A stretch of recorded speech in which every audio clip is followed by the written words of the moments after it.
The 2024 NCAA tournament is here. This is my favorite event across all sports leagues in the postseason. The Cinderella runs, the buzzer beaters, the fans who just get absolutely obliterated to go support their team. But most importantly, it's the unknown stars who make a name for themselves, but also their school.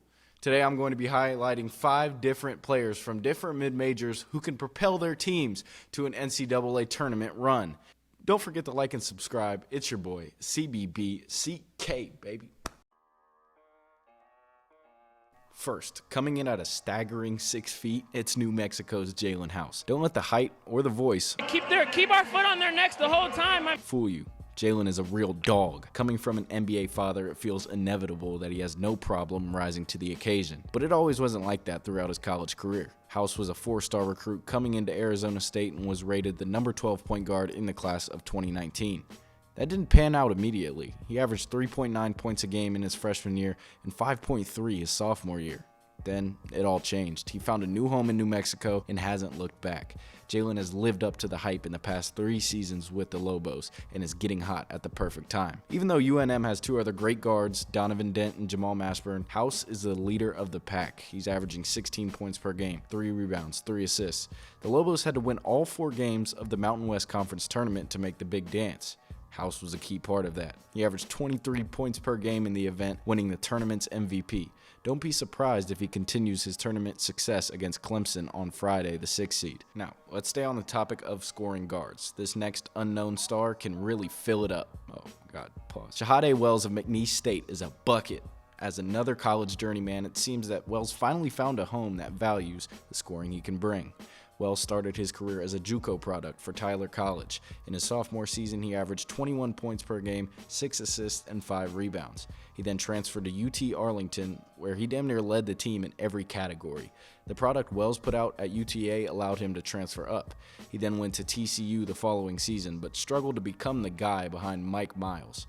At the conclusion of last season, Wells entered the portal, and then came Will Wade, a proven head coach at VCU and LSU. Got into some trouble with the Tigers for allegedly committing 5 Level 1 NCAA violations. But McNeese State was willing to take a chance on Wade, and Wells bought in. Shahade won Southland Player of the Year and Conference Tournament MVP. Wells put up 27 points in their rout of Nicholls State in the Southland Championship. There's no doubt Wells can excel in big games either. He had a 30-point double-double against Michigan and put up a career-high 36 points against fellow NCAA tournament team UAB. McNeese went from 11 straight losing seasons to an insane 30-3 record with Wells at the helm. I definitely have a bias towards scoring guards, but they win you games in March. They create their own shots, facilitate their offenses, and make big-time plays that end opponents' seasons. That's why my next player to watch is Duquesne's Day Grant. Grant is a guard from Lorain, Ohio, started his career at Bowling Green, and then transferred after his junior year. Day made an immediate impact for the Dukes, putting up 25 points in his first game under head coach Keith Dambrot.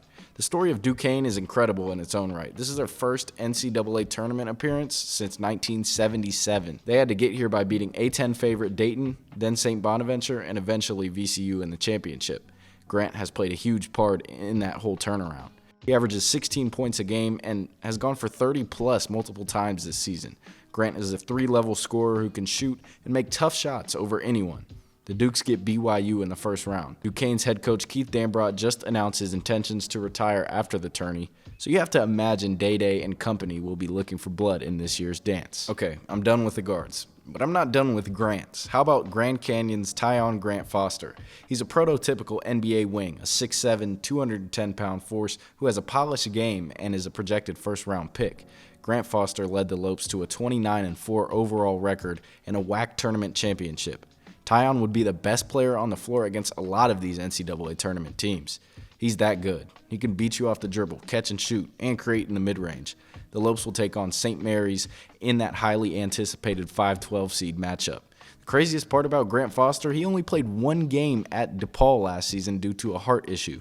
Great to see he's healthy and doesn't need motivation to prove he belongs at this level. So 3 guards, a wing, and how about a 6'10 power forward to round it off? Did I accidentally just create a national championship level roster? When you think about college basketball big men this year, you think of obviously Zach Edey, you think of Armando Bacot, you think of Umar Ballo.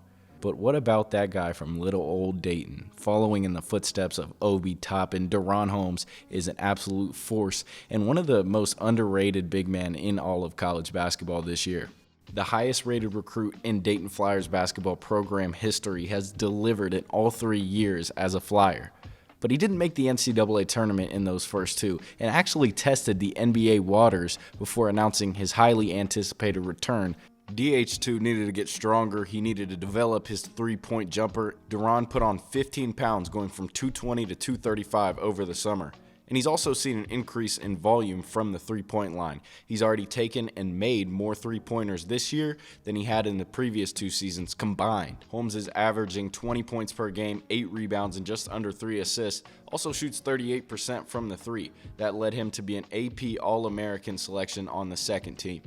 Deron is going to be a matchup nightmare for really anybody in the NCAA tournament, but in that first round game versus Nevada, they struggle defending bigs without fouling, and Holmes will make a name for himself in this NCAA tournament. Thanks for watching. I'm CBB CK, Chris King. Stay royal.